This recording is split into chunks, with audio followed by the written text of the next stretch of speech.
साथियों, जय चीतापासी, जय हंसापासी।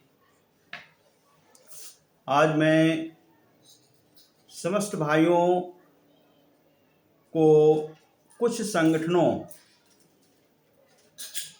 के बारे में बताना चाहूँगा कि हमारे समाज में बहुत सारे संगठन चल रहे हैं। कुछ संगठनों का मानना है, जो संगठनों के राष्ट्रीय अध्यक्षों के मतभेद के चलते कुछ शिक्षित व अशिक्षित लोग गुमराह हैं। उनकी समझ में नहीं आता है कि हम किसको मानें। कुछ पासी अंबेडकर जी को अपना मसीहा मानते हैं कि अंबेडकर जी ने हमें बोलने, पढ़ने की, कपड़ा पहनने व शिक्षा का अधिकार दिलाकर हमको master, doctor, engineer, DM, SP व प्रधान, विधायक, सांसद बनने का आरक्षण के तहत अधिकार दिया। कुछ संगठन हिंदुत्व को ढोते हुए हर हर महादेव कर समाज को गुमराह कर अंधविश्वास की तरफ ले जाते हैं, जहां पर मंदिर और भगवान तो मिल रहे हैं, लेकिन हिंदुत्व को लाद कर आने वाली पीढ़ी को गुलामी की तरफ ढकेल रहे हैं।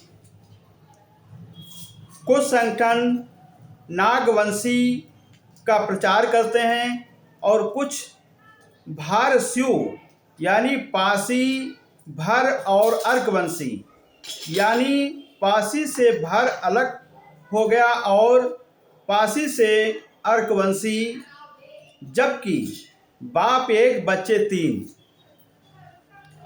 आपस में बटकर ऊंच नीच की लड़ाई में फंसकर आपस में लड़ रहे हैं। जैसा कि मनवादी लोग चाहते हैं, उन्हीं की चाल में फंसकर आने वाली पीढ़ी के बीच जहर घोलने का काम कर रहे हैं। आज हमारा समाज बीच चौराहे पर खड़ा है। उसकी समझ में नहीं आ रहा है कि हम जाएं तो कहाँ जाएं, किसकी बात माने। लेकिन कुछ हमारे समाज के अगुआ और होशियार चालाक लोग अपने स्वार्थवश वो ऐसी हरकतें करते आ रहे हैं। लेकिन हमारा समाज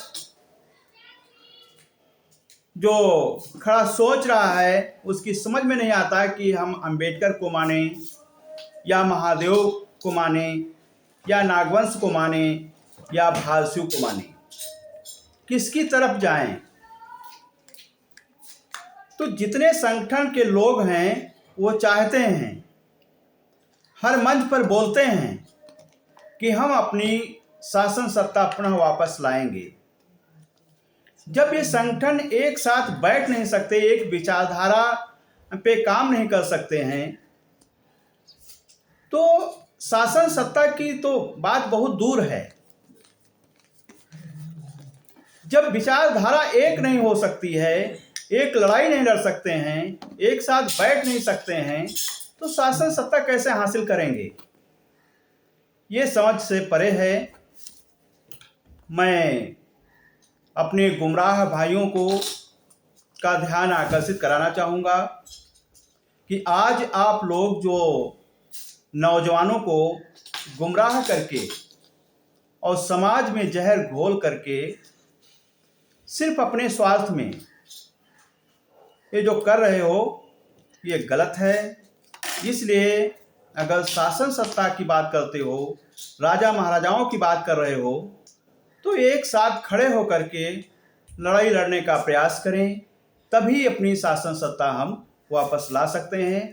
अन्यथा इसी तरीके से समाज में भटकाव होता रहेगा। रोज नए नए संगठन बनेंगे, रोज पार्टियां बनेंगी, हम शासन सत्ता की बात करते रहेंगे, लेकिन शासन सत्ता तो बहुत दूर है, मुख्यमंत्री के कुछ लोग ख्वाब देख रहे हैं, लेकिन उनकी हैसियत ये नहीं है कि पंची का चुनाव जीत लें। अगर बाबा साहब आरक्षण के तहत ये अधिकार न दिया होता तो शायद आप 4 आदमी इकट्ठा करके एक साथ बैठ करके बात नहीं कर पाते।